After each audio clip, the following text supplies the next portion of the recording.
Hello there, welcome to episode 63 of Never Mind the Bullens. This is your bite-sized Everton podcast and vodcast. My name's Mike Peters. A number of things to chat about in this episode. Obviously the Leeds game, the key one, a new signing. And obviously looking forward to our first game in the Carabao Cup this week against Huddersfield. But before that, there's a pre-match press conference, and Rafa's took place on Friday morning. There were a few technical issues, a few gremlins in the system, but nonetheless, always interesting to listen to what the manager has to say, I find. And I found it absolutely bizarre that he announced the signing of Andy Lonergan in such a kind of casual kind of way. Not that Andy Lonergan's a big signing; he's there very much to fill a gap because Harry Tyra's injured, and it sounds very much like João Virginia is off. To, by the sounds of things, Sporting Lisbon seems to be the hot tip on that one. Whether that's on loan or whether that's permanently, we don't know. Sounds like it might be permanent because do we need 4 goalkeepers? But I haven't signed Asmir Begovic, but hey ho, we shall see. I hope it is on loan. He's given a chance to come back, and we'll see what develops. Because I'm sure Harry Tyra will have to go out and get some first team experience somewhere else as well. I think that'll be beneficial. So it may be that Harry Tyra is here for a season, then João Virginia returns next season, but we shall wait and see. But yeah, it was almost like a player being announced back in the 80s, casually announced like a local newspaper reporter, over a mid-morning chat, that Dave Prentice recounts in his book, A Grand Old Team to Report. But that was sort of almost a side note, really, because the interesting thing I found was, and a lot of people were sort of their eyebrows raised about the language that was used by Rafa Benitez about Moise Kean and James Rodriguez particularly, saying that, will they be involved and blah, blah, blah. And, it's quite clear that there's been a complete breakdown between Everton or certainly Rafa Benitez and James, in terms of the fact that James didn't even know who we were playing this weekend. You should listen to this podcast. It gives you all the information you could possibly want. But yeah, that he's our player till the 31st of August, and ditto for Moise Kean.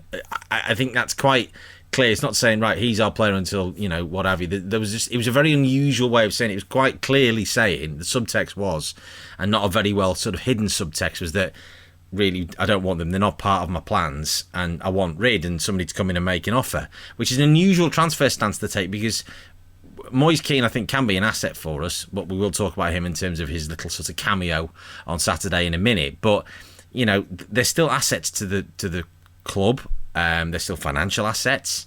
They're financial drains as well. Particularly James, obviously, he's on 200 grand a week. But we need to try and make as much money as we can out of these players, or we use them and try and encourage them to be part of the squad and integrate them back in. We don't want them feeling completely ostracised. I don't think that's helpful for anybody, because that's led to what Moise Kean wanting to go in the first place, really, because of how he perceived that he was being treated in his first season, the opportunities or lack of opportunities that he wasn't given. A lot of that was down to his own attitude from everything that's been said and written about his time under Marco Silva and under Carlo. But, still, their assets, and I mean, particularly Keane, is a very valuable asset. So it was just very interesting language, and obviously with only a week or so to go between now and the transfer window, it's an unusual stance to have taken. It sort of weakens our bargaining position a bit. But anyway, there we go. On to the game itself. Always knew it was going to be a tough one. Leeds, first time in the Premier League with a full crowd since 2004. It was going to be a bear pit. It was going to be raucous, and so it proved to be. And I watched the game, and I was surprised actually when the possession stats came out and they'd had 70% of possession. I knew they'd had more, but I didn't realise that they had as much as they had. And that was really pleasing from an Everton perspective, because obviously looking at the attempts on target, I think we had 18 attempts, we had 8 on target, and that, the old adage of it's not how much possession you have, it's what you do with it that counts. And we had the opposite under Roberto Martinez, so it was good to see. From an attacking point of view, we created lots of chances. We had enough to win the game. I don't think we deserved to win the game. I think a draw was fair. But, we had ample chances, and that's great that we're creating those opportunities. But we, again, an age-old problem, we need to be more clinical. Dom Calvert-Lewin could have had a hat-trick, only got 1. Michael Keane could have won it in the last minute. And more of him, well, now, because obviously the 2 goals that we conceded, and this is the frustrating thing, again, down to defensive ineptitude.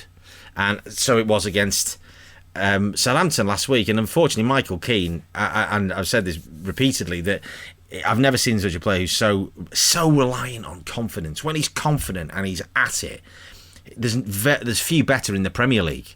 There's, arguably there's few better in Europe. But when his confidence is around his ankles, he's almost a liability. And I felt Mason Holgate was a tad unfortunate to be left out in place of Yerry Mina, who had a terrifically entertaining battle with Patrick Bamford, a lot of drama and histrionics, which you expect from Yerry Mina, and he knows how to play the sort of the mind game and get players wound up and all the rest of it. It was quite entertaining, but Michael Keane partly caught out of position, flat-footed for the first goal, and then the second goal was just, well, the three of them sort of stood there. It was a bit Keystone Cops. Great finish from Rafinha, don't get me wrong, fabulous hit, but still, a cross coming in from Calvin Phillips, a looping cross, long cross, loads of time to deal with it. They weren't under any pressure, and three of them managed to contrive to just only land it at the feet of Rafinha, and it was a beautiful curling shot in the back of the net.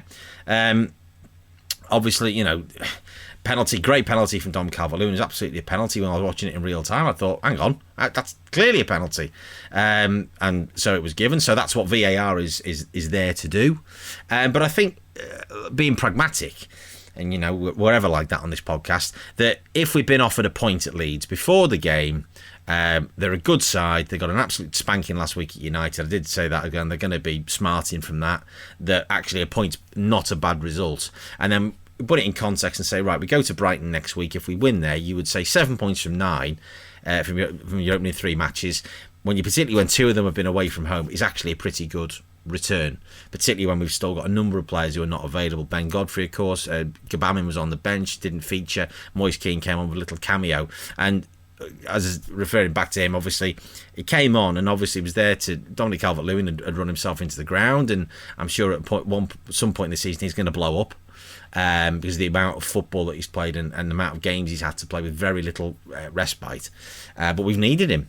But Moise Keane came on, and there was a point where the ball was played up towards, pumped forward, and Liam Cooper comes in, and Keane just ran away from him, ran around the back of him. It's like, no, you're a big lad, you're a physical lad, you can get up there and challenge him and in an aerial battle, and he just didn't seem to want it. Now, if that's the way he wants to play, and he wants to play on the shoulder and all the rest of it, he's got to play the physical aspect of it as well, because that's the way Everton play.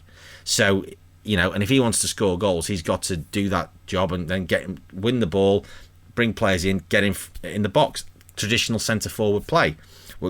Chances are clearly being provided. Damari Gray had a couple of great, particularly that one in the first half that Dom Calvert-Lewin couldn't quite get on the end of. Very similar to the one against Manchester United in the friendly a couple of weeks ago. A very similar chance was created that he couldn't quite get his toe end on, but then scored a lovely goal, which I thought he'd almost lost it, but was a real threat with his pace and looked full of confidence. And that pace with anybody is a threat in the Premier League. So, there's obviously a lot of, I'm sure, backroom bargaining to be done, and between now and next Tuesday, the end of the transfer window and all the rest of it. I assume it's Tuesday, isn't it? It might be Wednesday, might it be 1st of September.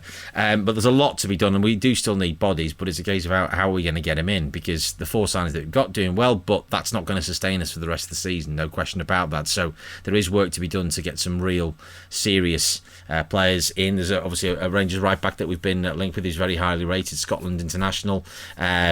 Not getting much of a look in at Rangers because of James Tavernier, however you pronounce his bloody name, but he's not getting in. So 5 million, 19 years old, obviously will come in, will learn, investment for the future, but we need certainly more pace and certainly more attacking threats as well. So can we get those players in? We shall see.